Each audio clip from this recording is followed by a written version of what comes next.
Hello guys, അപ്പോൾ ഇന്ന് നമുക്കൊരു ചക്കപ്പായസം ഉണ്ടാക്കിയാലോ? Follow me. സോ അതിനായി ആദ്യം നമ്മൾ ചക്ക കുറച്ച് അരിഞ്ഞു വെക്കണം. അതുകൂടാണ്ട് പാനിൽ കുറച്ച് നെയ്യ് ഒഴിച്ച് കുരു കളഞ്ഞ മുഴുവൻ ചക്ക വഴറ്റിയെടുക്കുക. അത് എന്നിട്ട് മിക്സിയിലിട്ട് അടിച്ചെടുക്കുക.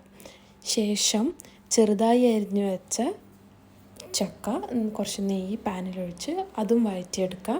സോ എന്നിട്ട് അതിലേക്ക് നമ്മൾ അരച്ചു വെച്ച ചക്ക ചേർക്കുക. എന്നിട്ട് നന്നായിട്ട് മിക്സ് ചെയ്യുക.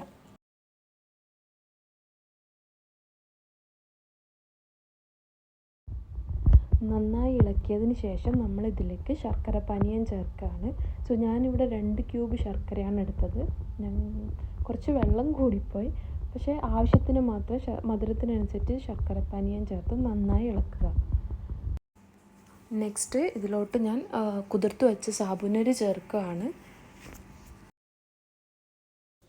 സാബുനരി നന്നായിട്ട് പായസത്തിൽ മിക്സ് ചെയ്യുക. ഈ പായസത്തിലോട്ട് 1.5 കപ്പ് ചൂടാക്കിയ പാല് ചേർക്കുക. എന്നിട്ട് നന്നായിട്ടത് ഇളക്കി കൊടുക്കുക. ഞാനിവിടെ ഈ പായസം കുറച്ച് തിക്കായിട്ടാണ് ഉണ്ടാക്കിയത്. സോ കുറച്ചും കൂടി ലൂസായിട്ട് വേണമെങ്കിൽ പാൽ നിങ്ങളുടെ ഇഷ്ടത്തിനനുസരിച്ച് ചേർക്കാവുന്നതാണ്. സോ നമ്മൾ ഈ പായസം കണ്ടിന്യൂസ്ലി ഇളക്കി കൊടുക്കണം, ഇല്ലെങ്കിൽ അത് പാത്രത്തിൽ പറ്റിപ്പിടിക്കാൻ ചാൻസ് ഉണ്ട്. സോ അതിന് ശേഷം നമ്മളുടെ അടുത്ത് അവൈലബിൾ ആയിട്ടുള്ള മുന്തിരി, കാഷ്യൂനട്ട് എന്താണുള്ളത് അത് നെയ്യിൽ വഴറ്റിയിട്ട് പായസത്തിലോട്ട് ചേർക്കാവുന്നതാണ്. കൂടാതെ ആ നെയ്യും പായസത്തിൽ ഒഴിച്ച് കഴിഞ്ഞാൽ വേറെ തന്നെ ടേസ്റ്റ് കിട്ടും. സോ ഇപ്പോൾ നമ്മുടെ മുന്നിലിരിക്കുന്നതാണ് സ്വാദിഷ്ടമായ പായസം. വെറും പായസം അല്ല കേട്ടോ, ചക്ക പായസം.